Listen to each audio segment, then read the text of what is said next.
तो आरक्षण को लेकर भी यहाँ मायावती ने बयान दिया, लेकिन बिहार की तरह यूपी चुनाव पर भी अब आरक्षण संग्राम शुरू हो गया है।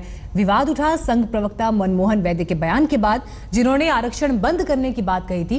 हालांकि इस बयान के बाद बीजेपी और खुद मनमोहन वैद्य की भी सफाई सामने आ गई। सबको अवसर अधिक दिए जाए, शिक्षा अधिक दी जाए, इस पर प्रयत्न करना चाहिए। इसके आगे आरक्षण देना थोड़ा अलगाववाद बढ़ाने वाली बात है, ऐसा लगता है। चुनाव से पहले संघ का आरक्षण बंद, बयान से झुलसे बीजेपी के सपने, बढ़ा विवाद तो संघ की सफाई पर सफाई। संघ के एक बयान ने ऐसी चिंगारी पैदा कर दी कि संघ के दिग्गजों को भी बार बार सफाई देनी पड़ी। सबसे पहले तो खुद संघ के प्रचार प्रमुख को ही अपनी बातों से पलटना पड़ा। लेकिन तीर तरकश से निकल चुका था और 5 राज्यों के चुनावी रण में खुद बीजेपी को भी भेज चुका था। इसलिए मनमोहन वैद्य के साथ जयपुर लिटरेचर फेस्टिवल में मौजूद संघ के संयुक्त महासचिव दत्तात्रेय होसबोले को भी सफाई देनी पड़ी, मंच से भी और उसके बाद प्रेस कॉन्फ्रेंस बुलाकर भी।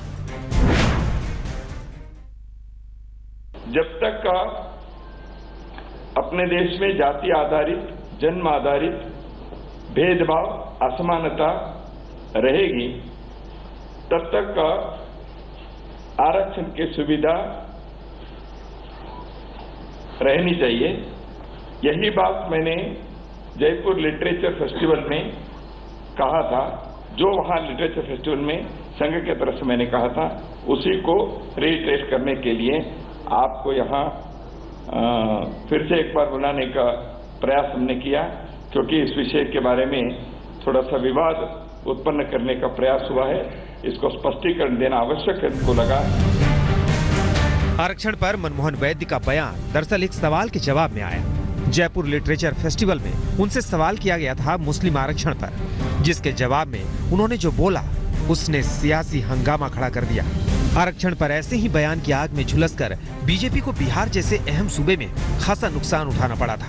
बिहार चुनाव के वक्त संघ प्रमुख मोहन भागवत ने आरक्षण की समीक्षा का बयान दे दिया था। संघ प्रमुख के इस बयान के बाद पीएम मोदी ने आरक्षण को बचाए रखने के लिए जान की बाजी तक लगा देने का ट्रम्प कार्ड चला, लेकिन बिहार में बात नहीं बन पाई। आज मैं विश्वास दिलाता हूं कि आप में से रत्ती भर आरक्षण कोई छीनने की कोशिश करेगा और किसी और संप्रदाय के नाम पर देकर के वोट बैंक की राजनीति करने की कोशिश करेगा।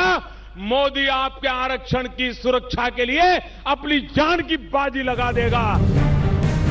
अब एक बार फिर ना चाहते हुए भी संघ के प्रचार प्रमुख के सामने ऐसा सवाल आ गया, जिसके जवाब ने तूफान खड़ा कर दिया। और वक्त ऐसा कि एक बार फिर चुनावी बेला है। ऐसे में बीजेपी को बिहार जैसा नुकसान उत्तर प्रदेश में ना हो जाए, इसलिए चंद घंटे के भीतर संघ को बार बार सफाई देने के लिए मजबूर होना पड़ा। आज तक ब्यूरो।